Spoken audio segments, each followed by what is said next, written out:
Coming up on Market to Market, Midwest growers step up the pace of spring planting. Lawmakers ponder sweeping reforms in the next farm bill. And scientists advocate a multifaceted attack in the war on weeds. Those stories and market analysis with Don Rose next. Funding for Market to Market is provided by Pioneer Hybrid, which supports efforts to help families pass their farms into the hands of the next generation. Pioneer, science with service, delivering success. This is the Friday, May 4 edition of Market to Market, the weekly journal of rural America. Hello, I'm Mark Pearson. Wall Street headed south Friday after a key report revealed U.S. job growth slumped in April for the second consecutive month. According to the Labor Department, U.S. employers added 115,000 positions to their payrolls in April. That's down significantly from a revised 154,000 new jobs in March, and it's less than half of gains posted last winter when the economy averaged more than 250,000 new positions per month. The hiring was enough to push America's unemployment rate down to 0.1 of a point to 8.1%, but that's due largely to the fact that more people gave up looking for work. The report capped a volatile week on Wall Street, where the Dow Jones Industrials touched a 4-year high Tuesday after the Institute for Supply Management reported its manufacturing index soared in April to its highest level in nearly a year. But the jubilation proved to be short-lived, and the Dow shed 168 points Friday in the wake of the dismal jobs report. The rural economy may be shedding a few points off its own in the months ahead as architects of the next farm bill work to rein in federal spending. The Senate Agriculture Committee wrapped up its work on the massive piece of legislation last week, and committee members say they've designed a bill that eliminates direct payments to growers, preserves a farm safety net, and saves taxpayers billions of dollars annually. Wholesale changes to the farm safety net highlight the Senate's Agriculture Reform, Food and Jobs Act of 2012. According to Senate Agriculture Committee Chair Debbie Stabenow, the measure will save more than $25 billion over the next 5 years. Released late last week, the legislation eliminates direct payments to farmers, consolidates duplicated conservation programs, and cracks down on food assistance abuse. While direct payments to farmers have been removed, there is a safety net. The Senate version uses a so-called shallow loss program to cover poor yields or low prices while employing crop insurance to handle higher levels of crop damage. The $500 billion measure, of which only 20% will be spent directly on agriculture, passed out of committee on a 16-5 vote. Southern state lawmakers made it the majority of the no votes. Members from Georgia, Mississippi, Arkansas, and Kentucky objected to the commodity title, saying the bill treated crops like cotton, rice, and peanuts unfairly. The bill also establishes eligibility requirements for the farm safety net. Only farmers with an adjusted gross income, or AGI, of $750,000 or lower will be able to take advantage of the program. The American Farm Bureau Federation came out in support of the bill, but raised a few objections. Farm Bureau officials felt the AGI cap was restrictive and lamented the lack of a catastrophic revenue loss program based on county-level losses. Secretary of Agriculture Tom Vilsack said the bill was well-crafted, but expressed concern over crop insurance provisions. House Agriculture Committee Chair Frank Lucas said the Senate measure will have trouble in the House. Lucas stated that because the safety net only protects a limited number of commodities, he will work to make the measure more equitable. The House is still conducting hearings as the amount of time to work on the legislation dwindles. Once both versions of the bill reach conference committee, lawmakers will have a few short months to hammer out the details. The current farm bill expires at the end of September. As he announced nearly $200 million in grants from his foundation earlier this year, philanthropist Bill Gates called on the United Nations to become more efficient in helping poor farmers and to set up a kind of accountability report card system for countries receiving aid. Gates is a proponent of high-tech and, to some critics, controversial solutions for boosting agricultural productivity, including innovations from the lab. Others, however, aren't so sure, and some point to glyphosate-resistant weeds as evidence of a biotech boondoggle. But just as brokers advise their clients to diversify their portfolios to minimize risk, scientists advocate a multifaceted attack in the war on weeds. David Miller explains. For centuries, farmers have waged war on weeds. They have tried everything from pulling them out by hand, to cultivating, to spraying, to the direct application of fire. Always looking for ways to reduce weed pressure, seed companies genetically engineered products to be resistant to glyphosate herbicide, which Monsanto markets as Roundup. When approved for general use in 1994, a few scientists were concerned that overuse of the popular weed killer could lead to plants becoming resistant to the herbicide. But it appears it was only a matter of time. The first weeds resistant to the herbicide Roundup were discovered in 1996. Since then, 24 states have reported the problem, with the greatest difficulty being seen in those producing cotton. And while not as prevalent, some Midwestern farmers also are finding Roundup-resistant weeds in their corn and soybean fields. I think of it kind of like baseball. You can't go out there and throw the same pitch every time and expect to win. Weeds are very adaptable. If you throw the same thing at them over and over, they will eventually overcome it. Over the past 15 years, scientists have identified more than 20 plants with resistance to glyphosate herbicides, including Palmer amaranth, more commonly known as pigweed, water hemp, giant ragweed, kochia, and mare's tail. Larry Steckel, a University of Tennessee Knoxville extension weed specialist, believes the days of weed control being handled by making a few spray passes over emerging herbicide-tolerant plants are gone. I tell our growers, a lot of the meetings, I say, you can always think back on 2003 as being the good old days when it comes to weed control, because it's never going to be that simple or easy again. Steckel believes growers need to go back to weed control methods used prior to 2003, and he's calling for a resurgence of both hand and machine cultivation, an increase in crop rotation, the planting of cover crops, and the use of herbicides previously set aside for the advantages of glyphosate. Now, everybody moved into the Roundup technology in the mid-90s, and that didn't happen in a vacuum. A lot of these farmers got very big. They farmed a lot more acres than they did in the 80s. And you could do that when Roundup controlled weeds at any size with one of these big sprayers, you know. Once you have to go back to these herbicides and rely almost exclusively on those that we were using back in the 80s, we just don't have as many sprayers, as much labor, and as much time as we need to get things sprayed as timely as back when we were using the same herbicides in the 80s. Pioneer Hybrid, a national underwriter of Market to Market, and Monsanto, a biotechnology giant in its own right, are two of the top purveyors of Roundup-ready products in the United States. Representatives from both companies recommend essentially the same protocols for problem weeds. They tell farmers to be diligent when scouting fields, be prepared to use multiple modes of action to eliminate the problem, and always apply herbicides as directed on the product's label. Additionally, Pioneer officials recommend consulting with their seed sales professionals and agronomists, as well as taking advantage of Pioneer's online library for assistance. Preventing the spread of seeds from resistant plants is very important too. Tillage equipment and combines especially are exceptionally capable of taking weed seed from one field and spreading it in another. So that might mean harvesting a field with resistant weeds last, or possibly cleaning machinery before moving between fields. Monsanto offers similar services and has added a monetary rebate program that encourages farmers to use a broader spectrum of chemicals to combat weeds. The incentives range from $10 per acre for soybeans to $22 per acre for cotton.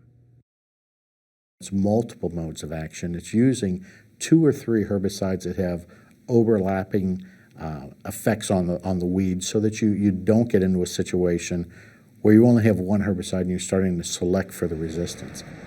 What we do as part of our Roundup Ready Plus platform is go to academics, go to third parties, ask them what the best recommendations are, what products would they use for these key weeds, and then we put them into our program and we make the recommendation also, and in fact incentivize growers with funds to buy those other products. The program is unique in the marketplace and offers rebates on a myriad of chemicals made by a laundry list of manufacturers. Both Pioneer and Monsanto recommend the use of residual herbicides that are applied before planting or before the plants emerge from the soil. Depending on the crop, products containing dicamba, atrazine, and 2,4-D are being recommended to handle glyphosate-resistant weeds. Implement manufacturers also are adapting their products.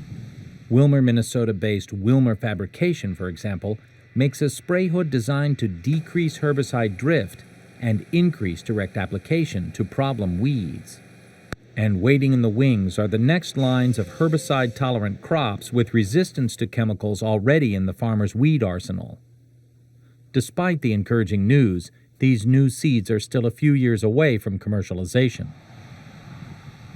For now, farmers will need to be diligent about watching and waiting to see if herbicide-resistant weeds creep into their fields. For Market to Market, I'm David Miller. Next, the Market to Market Report. The CME Group, which also owns the Chicago Board of Trade, turned a few heads this week when it announced expanded trading hours of U.S. commodities, up to 22 hours per day, will begin later this month.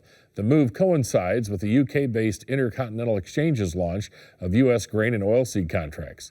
Open outcry trading hours will continue to be 9:30 a.m. to 1:15 p.m., and that's Central Time. But sources close to the market say expanded hours were inevitable due to growing interest in U.S. futures and options from traders in foreign countries. Supporters of the change say they're not concerned expanded hours will increase volatility. Critics, however, fear trading could be dramatically altered on USDA report days. And of more immediate concern for many farmers these days, however, is Mother Nature. And despite scattered showers in the Corn Belt this week, farmers appear to be planting at a breakneck pace. A warm and dry spring has allowed planting to progress at a near record tempo for several crops. Corn planting is moving at a blistering pace. Among the 18 states with 92% of the corn acres, the crop is 53% in the ground. That's well ahead of the 5-year average of 27%. Illinois, for example, is 79% complete, almost triple the 5-year average. The soybean crop is starting to make its way into the earth as well. The USDA says producers are 12% complete in the 18 states, planting 95% of the soybean acreage. That's twice as fast as last year. Spring wheat also has been sown at a brisk tempo. 74% of the acres are now planted, dwarfing last year's 32% rate. And in the 15 states with 99% of the cotton acreage, 26% of the nation's cotton crop is planted. That's well ahead of the 5-year 19% pace. Grain prices declined this week on a stronger dollar and rumors that next week's WASDE report will reveal increased supplies. For the week, July wheat lost 40 cents, while the July corn contract moved a nickel lower. Soybeans moved in step with the coarse grains. The July contract was off 15 cents, while nearby meal prices advanced $5.20 per ton. In the softs, cotton couldn't escape the carnage as the July contract settled Friday with a weekly loss of $3.24 per hundredweight. And in the dairy market, June Class 3 milk futures declined 8 cents, while the July contract moved 44 cents lower. In livestock, beef prices recovered losses from last week's BSE scare. The June fed cattle contract rallied $2.52. Nearby feeder cattle advanced more than $3.75, but the June lean hog contract declined $2.88. In the currency markets, the euro lost 173 basis points against the dollar. Crude oil posted its largest single-session decline of the year Friday and settled with a weekly loss of $6.44 per barrel. COMEX gold declined $19.60 per ounce, and the Goldman Sachs Commodity Index lost more than 30 points to settle at 653.05. Well, here now to let us his insight on these and other trends, one of our regular market analysts, Don Rose. Don, welcome back. Thank you. I want to come back to something we talked about just a couple of moments ago, the changing of trading hours for many of the agricultural commodities that the CME announced. There's concerns about volatility. There's concerns about whether or not we need to be trading these markets 22 hours a day. We're trading a lot of markets 22 hours a day. If you're a global trader, you're trading Europe, you're trading Asia, You're trading all the time anyway, but how big of an impact is this going to be? The big concern being a live market going on when USDA reports are announced. Yeah, and that's the big change that you're really going to have is, the hours are going to be extended, till 4 o'clock in the afternoon, start the same time in the evening as we are right now. But I think the big change is going to be the on-the-go trading right through the reports, right through crop condition reports. And so you're going to have live action all the time and a lot of volatility. But, probably the trade will, like we always do, adjust to it and come out on the other end okay. All right. And, of course, from a cash standpoint, as far as settlements for those handful of contracts that you do get cash settled, is there going to be an impact there? Well, I don't think so. I think, probably, we're going to have a 2-hour break at 4 o'clock, and probably the commercials are going to have probably a bigger adjustment on what is the final price that they're going to post, for the evening and how quick can we get those out. As far as the cash settlements, I don't think there'll be a lot of difference. All right. So be aware of that. The Intercontinental Exchange is playing a big role in this global competition. Well, that's really what pushed it. As soon as the ICE exchange announced that they were going to a 24-hour trading, the CME was right behind it. Yeah, there you go. Well, it'll be interesting to see and what participation farmers have. Like you say, the big side is probably going to be on the commercial side. And of course, the margin clerks getting their money in is always a critical part of this, too. Yeah, we need that break, whether it's an hour or 2 hours. We have an hour break in the meats right now, so now we're going to have a 2-hour break on the grains.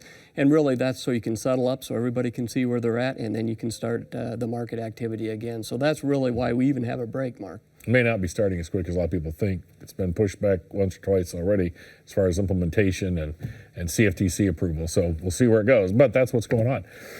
Let's talk more about these markets, so Don, and what's happening. I want to talk about certainly the corn market coming up in a moment, but let's start with the wheat market and where you see prices heading there. I mean, it seems like decent conditions out there for the most part. Well, and that's the problem with the wheat market. Remember, 22 months ago, the wheat was the big bull, and right now it's the big bear. And where we're at really is we're just not that far away from wheat harvest, and we're probably going to be about 2.5 weeks early. We had the wheat quality tour this week, showed we have a huge crop in Kansas. That's probably going to go right across the corn belt. And so, wheat is, is pressing the corn, helps suppressing that also. So it's the wheat is the anchor. All right. If you have wheat to sell, we got a lot of Kansas, Oklahoma, Texas, Nebraska viewers. What are you telling them? Well, I think what you're looking for is we were down sharply this week, but rallies now 25 to 50 cents. July wheat. If you get back close to that 650, 675, those are bounces, pre-harvest bounces that you have to sell. We're down at some low values, but there's still opportunities out there. Global situation. There's a lot of concern about Eastern Europe. It's typical. The wheat crop seems to have recovered okay. Yeah, I mean, our wheat crop overall is going to be down this year globally, but, it's really not an issue because we had such an abundance. But we've had problems in Europe, Asia, but the North America hemisphere is going to make up for a lot of those problems. And, we're even looking at right now, to tell you where we're at, India is looking at maybe exporting 10 million metric tons of wheat. So, the world has changed from that standpoint. It's changed a lot in the last 50 years, too, that's for sure. Let's talk a little about the corn market then. Informa had some numbers out adding to corn acres. I think 96.1 million acres. USD was 95.9, so not a huge differential. But I don't hear too many people arguing that number. Donna, we're going to see more acres? Yeah, I think just plain more acres. I think when you look at the USDA on the last report was probably light on their total overall planted acres, 3 to 4 million acres. And so now we're seeing those bounce back. And, we think, too, that we're going to maintain those large corn acres, but we think the soybean acres could bounce as much as 2, probably even 3 million acres as this double crop planting of soybeans is probably going to be in that range to 6, maybe even 7 million. So that's the job of the market is calling for the acres, and we're going to try to get them. Well, they certainly have been calling for the bean acres here of late. And on the corn acres, a lot of my friends and relatives over in central and southern Illinois, they're going to try and beat this old crop corn date because they were able to get corn in very early in that part of the world, many parts of Indiana and Ohio as well. Is that going to maybe reduce this transition period between old crop corn to new crop corn, and we're going to have some available? Yeah, that's what the job of the market is. Right now, we're looking for a big wheat harvest to kind of plug a little bit of the gap. We're looking for, maybe 750, a billion bushels of corn harvested in August to plug that. But right now, Mark, the story really on the cash corn is the basis levels. You're talking 40, 50 over in the eastern corn belt. You're talking 30 plus over on the western corn belt. So the cash market is just on fire on corn, and we came back strong on Friday, led by the May, but big rally back. See, a lot of these ethanol plants just really bidding up to get corn in the door. Is the corn still in farmers' hands? Are farmers just being stingy with it, or have we sold a lot of this stuff? Well, and that's the big question mark, and that's what we're going to try and find out. And that's why that June 30th crop report is going to be huge. But, our gut feeling is that, we know we were in the last stocks report, and it's just that the producers are really, they've seen the price erode, and so they're just really being hard fought on making any new sales here. And if you didn't make them before, why now is their question, and they're planting corn. Absolutely.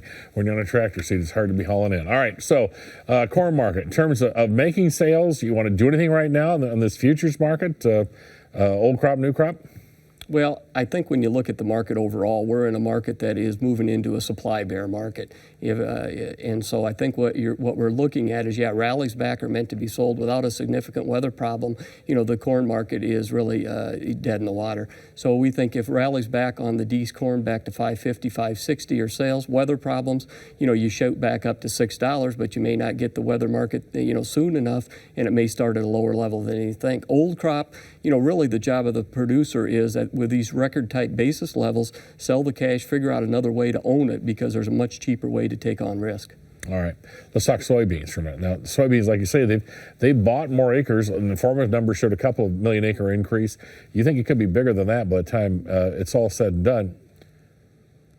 We've had this tremendous rally in these bean prices. We're making sales here, Don, or is this the start of something great? Well, the thing you have to remember on all these markets that you have, the soybeans is the last bull standing. And so don't lose that advantage. And so it's still trying to buy the acres. We may find out June 30th that we've done that. We may find out that Brazil has a huge crop next year. And so we think that the market around $15 on up, is a tough target, on soybeans. Make some sales. Risk to the upside from there is limited. And the same thing on new crop beans as you approach $14. The upside risk is not really a lot from there. All right. This WASDE report Tuesday, the World Agriculture Supply Demand Estimate.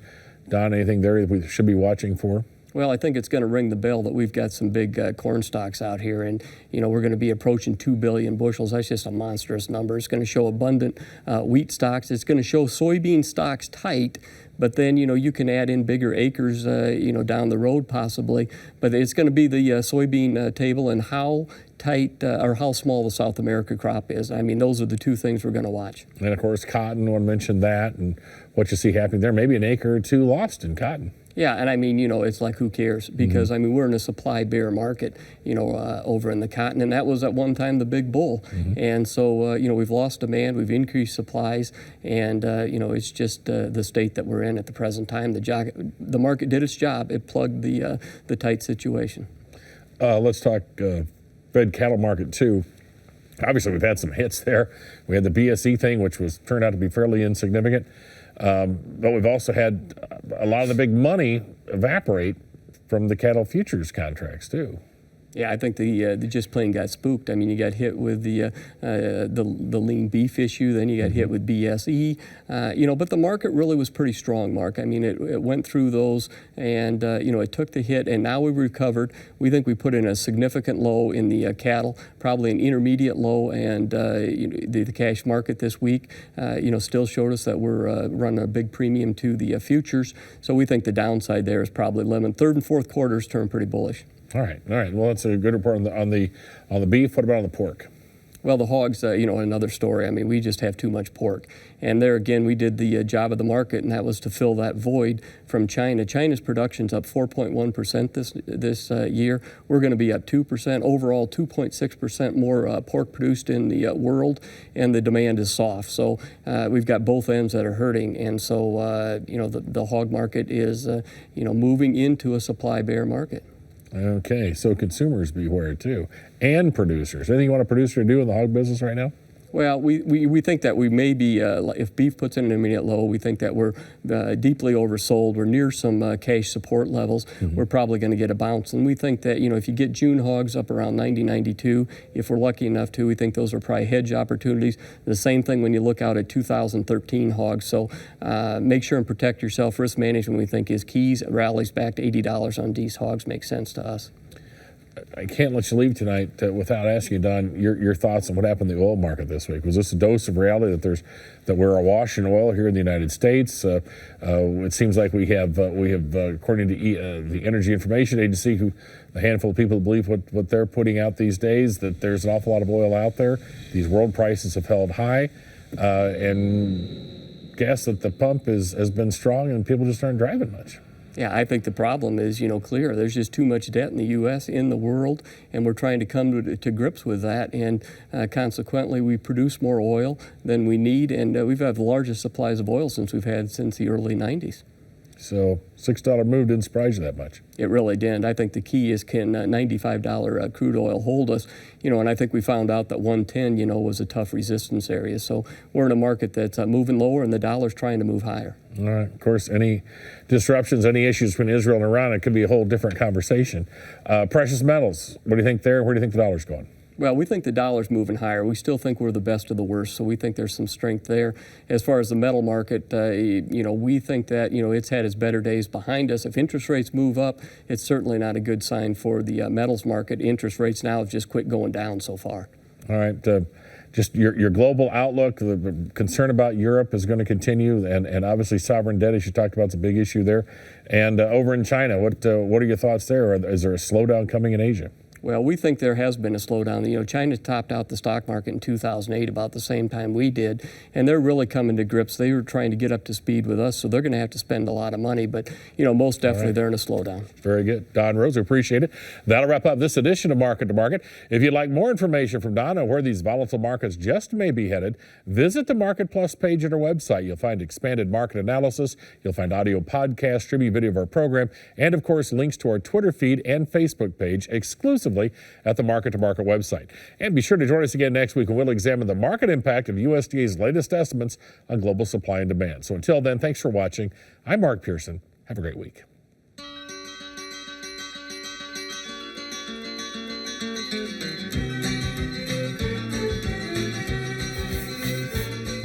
Market to Market is a production of Iowa Public Television, which is solely responsible for its content.